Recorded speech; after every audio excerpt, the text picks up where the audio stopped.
Apa itu ekspor? Siapa yang pernah menggunakan jasa perusahaan di bawah ini, insya Allah bisa jadi eksportir. Saya rasa tidak ada kata terlambat ya. Indonesia juga harus memulai mendorong UKM-UKM-nya untuk go global. Siapa yang yakin, ya tolong tulis di chat bahwa dengan pelatihan ini Anda beneran bisa menjadi eksportir. Jawab aja ya. Juga sesungguhnya kita membutuhkan banyak para trader. Ya. Jadi sesungguhnya kan tidak semua produsen punya kemampuan untuk memasarkan apalagi ekspor.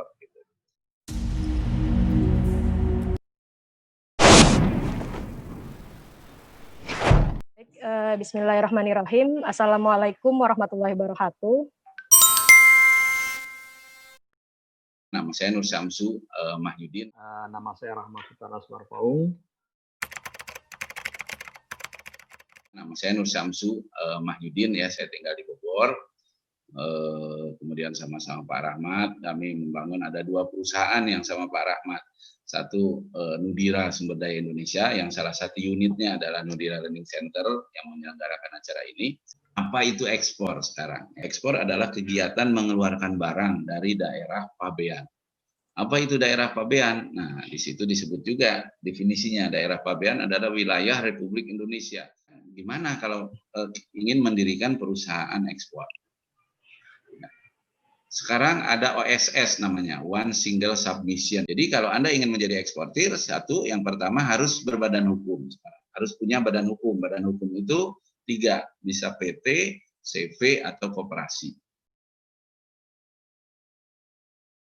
Nama saya Rahmat Sutaras Marpaung.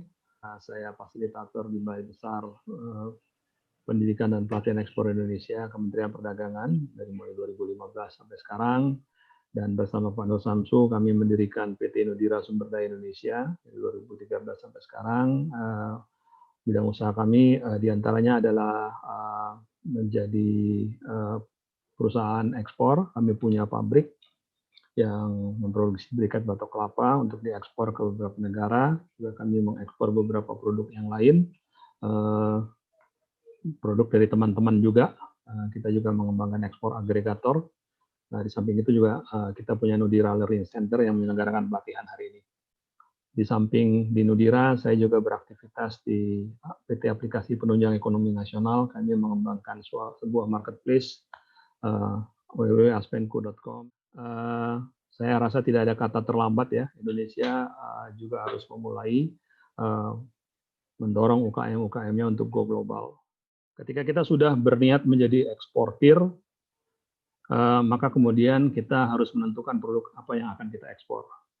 Lalu menentukan negara mana yang akan menjadi negara tujuan ekspor kita. Dan ketiga, menentukan media promosi dan pemasaran untuk produk yang akan diekspor. Dan selanjutnya memperbanyak latihan.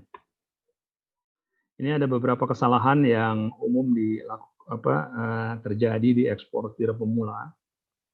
Yang pertama dan sering kali kita dapati dalam berbagai macam pelatihan itu kita memproduksi atau menjual sesuatu yang tidak diinginkan konsumen. Oke, sekarang bagaimana mengidentifikasi potensi permintaan produk di negara tujuan ekspor? Menentukan prioritas produk yang akan diekspor dan negara tujuannya. Saya akan membawa teman-teman menggunakan satu tools yang sangat bermanfaat, yaitu TradeMaps.org. Kemudian ini saya coba juga menggunakan Google Trends. Sekarang Facebook. Ada satu menu di Facebook itu adalah Facebook Business. Ada satu menu di Facebook Business itu Try Audience Insight. Oke. Kemudian tips nih ya, hindari negara tujuan ekspor tradisional, cari negara dengan potensi pertumbuhan ekonomi yang besar, cari negara dengan income per kapita yang tinggi, dalami negara yang tidak terlalu disukai eksportir lain. Nah, kalau di Indonesia, kita punya beberapa marketplace maupun beberapa situs atau website yang berkaitan dengan export trading. Yang pertama adalah Indo Network, kemudian ada Indo Trading, kemudian yang baru adalah Bukalapak, kemudian ya ini yang sedang kami kembangkan, aspenco.com. untuk Pak Nur Samsu juga dari Pak Rahardian. Yang pertama, apakah boleh semacam UD ekspor atau personal bisa ekspor? Dalam arti ekspor tidak rutin. Ini sebelum ada OSS, perorangan boleh. Saya juga ada beberapa kali ekspor pakai perorangan saja.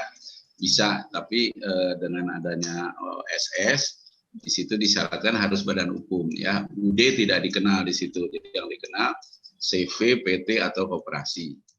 Kan kepada Pak Rahmat nih Pak, apakah lebih baik untuk menjual finish produk atau produk yang mentah Pak? Mana yang lebih direkomendasikan menurut Pak Rahmat? Kalau pendapat saya lebih kepada finish product karena nilai tambahnya lebih besar. Selanjutnya dari Pak Rio juga ditunjukkan kepada Pak Rahmat Pak. Pertama, bagaimana menilai buyer untuk produk dengan kuantitas besar untuk menghindari penipuan ya Pak? Ya. Kemudian yang kedua, mengenai kerjasama ekspor yang sudah disebutkan tadi, seperti ekspor ke Tanzania, nah itu seperti apa kerjasamanya? Oke. Bisa disampaikan Pak Rahmat. Yang nomor satu, biasanya kan penipuan yang paling kita takutin kan nggak dibayar ya. Kalau nggak dibayar ya berarti kita berusaha untuk mencari skema pembayaran yang paling aman. Kemudian mengenai kerjasama ekspor yang sudah disebutkan tadi, seperti ekspor Tanzania, seperti apa kerjasamanya? Yang ada sekarang ini adalah kita ekspor barengan.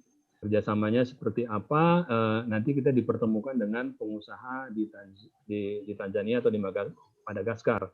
Kemudian yang sudah tuh bisa beli putus. Jadi kita beli putus. Jadi kita mengirim produk, kemudian dibayar oleh agen kita di sana. Kemudian pembayaran tempo misalnya setiap sebulan sekali, setiap ada barang laku dibayar atau 3 bulan.